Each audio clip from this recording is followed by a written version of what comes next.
It's the J.R. Joker Show, featuring J.R. Joker. Not appearing on tonight's show, Michael Keaton, Eric Stoltz, Matthew Broderick, and Ming the Merciless. And now here's the featured performer of the J.R. Joker Show, the one, the only, J.R. Joker. Hello, gang. I'm absolutely thrilled to be with you, if there's anybody out there. As a child of the 60s, one of the things we had back in the 60s, it wasn't all just Beatles and hippies. There was this other thing that kind of crept into American culture because they wanted to take advantage of so many youths like me who were like looking for something and kind of naive sometimes. And they're like these cults, these guys sometimes from foreign countries, quite a lot from India. Not that everybody from India was out to cheat, but there were a few. Anyway, but they were cults, and they would just want to get you and somehow control you or something like that. Now, I almost fell in with like the worst cult. I mean, I was like, this close. They almost had me. I mean, they wanted to tell me what to eat, when to eat it, how much to eat, what to wear, when to go to bed, when to get up, what to do all the time. And I swear, the next thing, but before I finally realized what was going on, the next thing they were going to do is they're going to teach me how to kill. Now, you might have heard of this cult, the U.S. Army. I was this close to being in the U.S. Army. As all my stories is completely true, and I'm not making it up. It's not like a great accomplishment. I always remind you that I'm very passive, and it just kind of just happens to me. I hardly do anything to be proactive.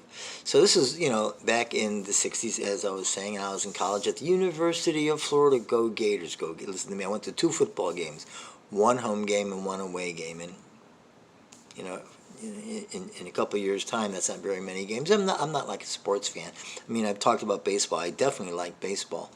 I don't know. All the other games like football and basketball and soccer and hockey, it's all just like, get the ball over here, get it back over there, get the puck over here, get it back over there, get this shape that way, get it back and forth and back and forth and back and forth. Baseball, I don't know, it just strikes me as different. I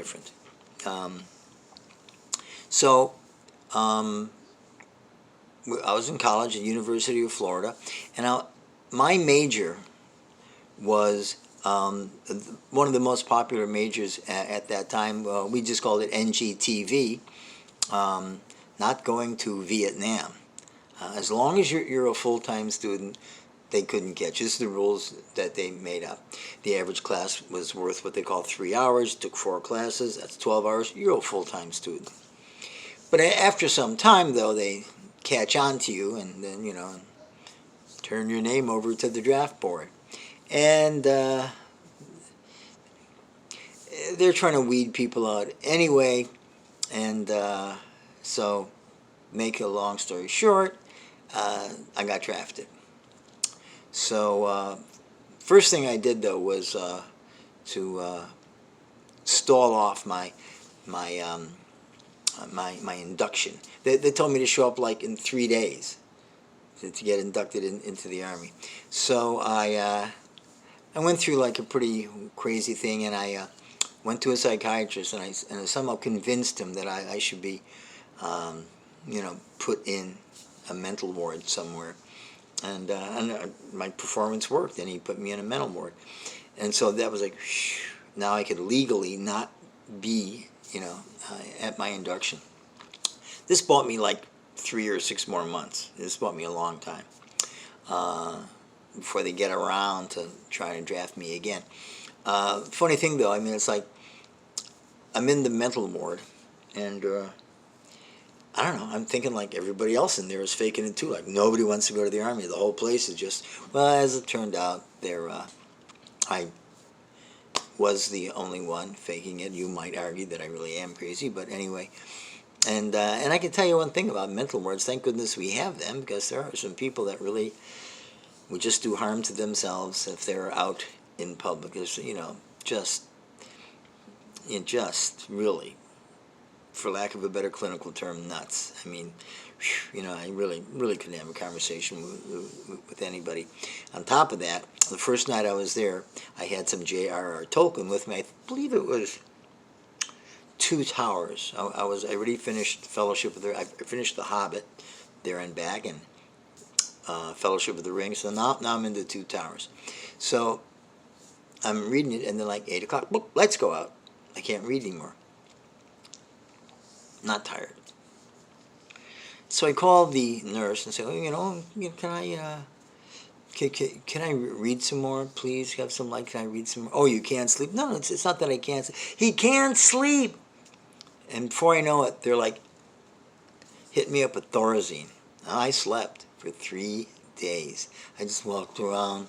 Hey, maybe that's what everybody had anyway, Thorazine, because like, man. So I couldn't wait for the Thorazine to wear out. And I got better, and I got out of the mental ward. So now it's like I'm in Gainesville, and I get a draft notice, and now I have studied how to act like what did I pick? Just some depressed psycho. I forgot the term. It's been a long time. Manic depressive. Yeah, I was going to be manic depressive. So, which, I studied one. There was this guy that was manic depressive that everybody knew, and I just like watched him for a while. Anyway, so I'm on the bus from Gainesville to Jacksonville. That's where I'm going to get sworn in the fort in Jacksonville, Florida. World's largest city. They actually turned the whole county into a city just so they could say they had the largest city in the world. It's like 9 people live there, but it's like, So, bus brings us there. And drops us, puts us in a hotel, not the nicest, but far from the worst. It's clean and it's acceptable, And they say, okay, you have the night out. It's your last free night. Enjoy it, So I'm planning it not to be my last free night, but anyway. So I want to go out and downtown Jacksonville. Oh, it rivals Vegas. So, but I pass a movie theater and they're showing Ryan's Daughter. Ryan's Daughter is the second to the last movie that David Lean made. If you don't know who David Lean is, that means you really are not into movies at all. He's like, Steven Spielberg and Martin Scorsese and Brian De Palma worship this guy and, blah, blah, blah, blah, blah. So, and I haven't seen it. So, but I want to put myself in like a bad mood.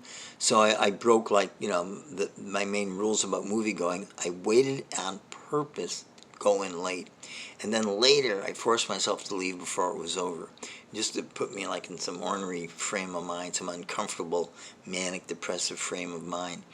And so the next morning they put us on another bus and take us from the hotel to the fort, and we're all doing these tests. And we start off like the hearing test and like the intelligence test, and everybody's doing their best to fail those. The sound in the headphones is about to like drill a hole in your brain, and then finally go, oh, I think I can hear it now.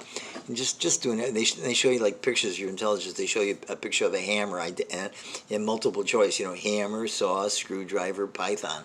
You just pick python. You just pick you just get it all wrong. I think they expect that. I don't know. I think just want to see who's the most the creative person. So anyway, so now they take us into this room, and they're telling us the script. And I don't know what's coming next exactly. So I sit on the floor, and now I go into my act, by which I am hoping to convince them that the U.S. Army could do a wise thing by not letting me in it. I had learned this thing called the Kundalini breath of fire, where you sit in the lotus position, your legs crossed sitting on the floor, that hard stuff that you go to Hindu temples or whatever, and you hold your hands like this, but you hold your hands out like to your sides really far like that, and you hyperventilate or breathe deep like, and I'm doing it with my eyes closed, so I'm just like going to go off in my little world here, and well, the sergeant wasn't too happy about that. He started to scream at me, hey, boy, get your ass off that phone, get on with everybody, blah, blah, blah, you ain't going to cause no trouble here, now get your ass off the... Now for a nanosecond, a half of a nanosecond, 1/4 of a nanosecond, 1/10 of a nanosecond, I could actually feel myself starting to obey him. I mean, these sergeants, they're sergeants for a reason. They speak with authority. I mean, they speak with such great authority. I don't even know why we have weapons. They should just put them out there on the battlefield. Hey, get your ass back to your own country. What do you think you're going to pull here now? You help me, get up, get your ass off this battlefield, get back to your own country, and start behaving. They speak with such authority. They should just do that.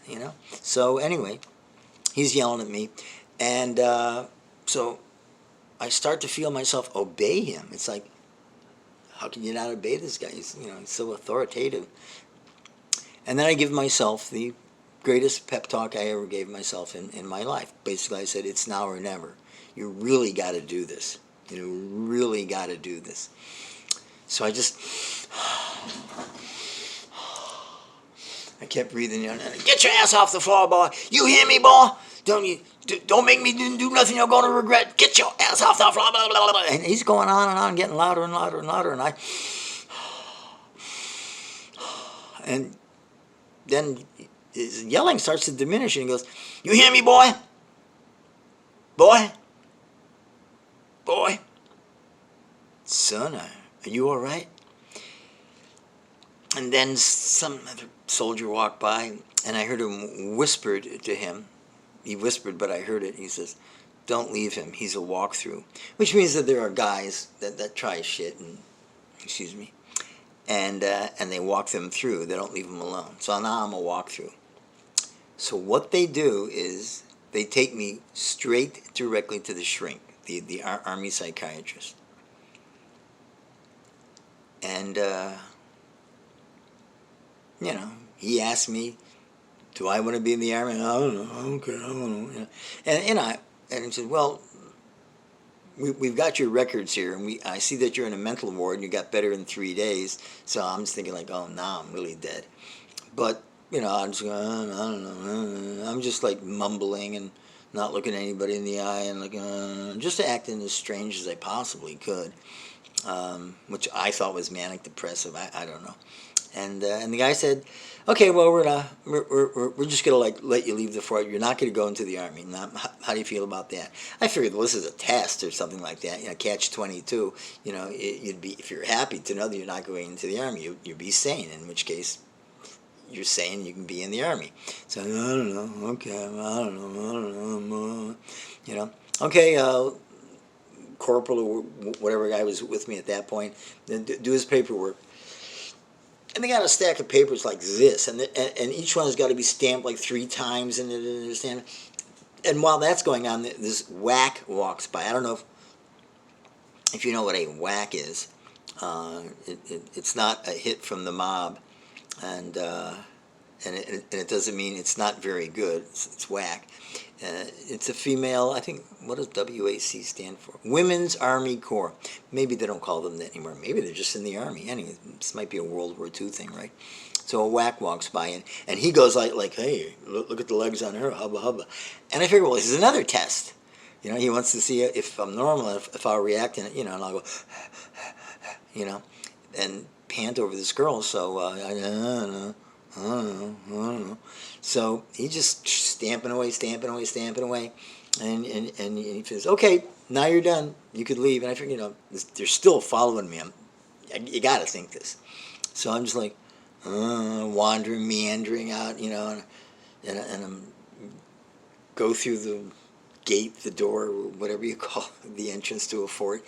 And now I'm like walking across the road, and I'm really out of the fort, and no one's with me. I figure they're all with binoculars, they're watching him, and there's probably some guy waiting for me. And now I've got to get back to Gainesville, which is, I don't know, 80 miles or something like that from Jacksonville. And I came there on the Army bus, so now I got to get back under my own steam, which I don't have any steam, so I stick out my thumb, the one which I stuck out for the sergeant. How ironic. And now I'm using it to hitchhike, and I'm like, if they're watching me, I'm like, and right away this girl in a Volkswagen, and the old Volkswagen Beetle, stops, picks me up, and for a nanosecond I'm thinking like, this girl, She's stopping and picking me up. They knew. They sent her from the fort. And we were driving, and she's just blabbing away. And I lost my cool, and I just told her what I just got out of the Army. Blah, blah, blah. And she was thrilled for me. She really was. About 10 rides later, I finally make it into Gainesville, ride after ride. My record, by the way, is 18 rides from Gainesville to Nashville. I used to hitchhike a lot. Back in the 60s, you usually wouldn't get picked up by an axe murderer, and you could pick up a hitchhiker who wasn't an axe murderer. So that's how I got out of the Army. And why? Well, I didn't have anything against the Vietnamese. They weren't Nazis. They weren't invading our country. They were just defending their country. They kicked the French out, and then we reacted like colonials, like our friends the French, who shouldn't have been there in the first place. It wasn't their country either. Well, we'll show you. You're kicking out our friends. Who do you think you are? And we went in, and we didn't do so well either. And we eventually left, and they didn't get colonial themselves. They did what they always said they just wanted to do, which is they have their own tranquil country. I'm not saying it's heaven on earth. I haven't even been there. Maybe it is. I don't know. But anyway, that's why I had nothing against Vietnamese, and so that's how I got in and out of the Army in a couple of hours. So I want to leave you with some advice about how to make money. I guarantee this is going to be bigger than Facebook. You put your money in this, you invest in this, and you do this. You're just going to be swimming in money like Scrooge McDuck. Imagine, if you will, somewhere in the future, and a phone rings somewhere.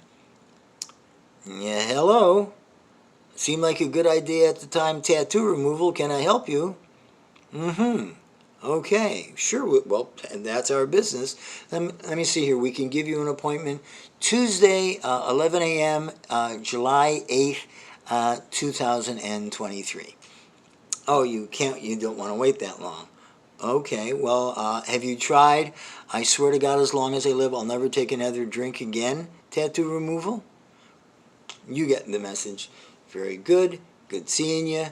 Hang in there. Hare Krishna.